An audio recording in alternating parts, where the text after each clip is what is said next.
So, very good morning, everyone. Let's quickly take a look at one question from analysis of FS, which will be very handy for you.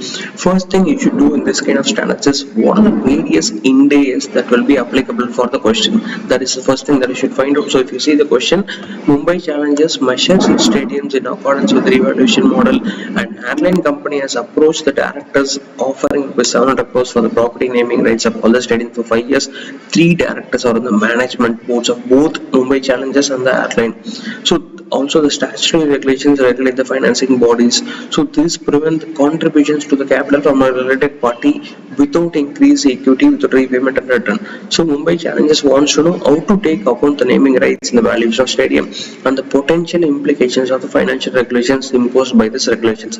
This is the question. So what are the two Ind AS that will be applicable is Ind AS 113 and also Ind AS 24. These are the two Ind AS that will be applicable for this question. Now, if you see what are the things that you should, as we saw, the Ind AS 113 is applicable. So, the stadiums will be valued at price which will be received to sell the asset in an orderly transaction between market participants at the measurement date. So, the price will be the one which maximizes the value of the asset or the group of assets using the principle of highest and best use. This is the standard term, so you have to reproduce as it is. That is, the price would be the one which maximizes the value of the asset of the group of assets using the principle of highest and best use. So the price will be based on using level 2 inputs, not level 1 but level 2 inputs, which are inputs other than quoted market prices. So the status of the property indicates its suitability for inviting sponsorship attached to its name. So it has nothing to do with the property itself, but it can worth a significant amount. So Mumbai challenges could include the property naming rights in the valuation of stadium and write it off over 3 years. This is the conclusion with regarding to the first aspect. Now moving on to the next aspect, that is the next standard.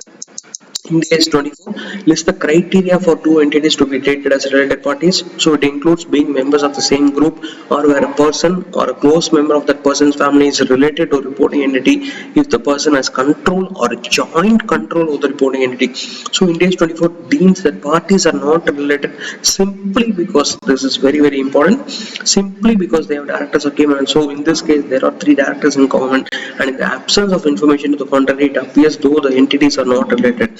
But however, the regulator will need to establish whether the sponsorship deal is a related party transaction for the purpose of financial control provisions.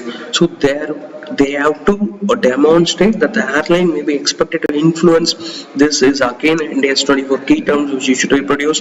So whether they get influenced or being influenced by the club or related party of the club. If the deal is deemed to be, if the deal is, as of now it is not, if it's deemed to be related party, then regulator will evaluate whether sponsorship is at fair value or not. That's it. This is what expected. Let's quickly summarize. First is Ind AS 113 level 2 inputs, then Ind AS 24. It is not a related party merely because they have common directors, but based on whether significant influence can be imposed, then that should be on road. Then you have to conclude with related party. Now that's it. Keep going, best wishes.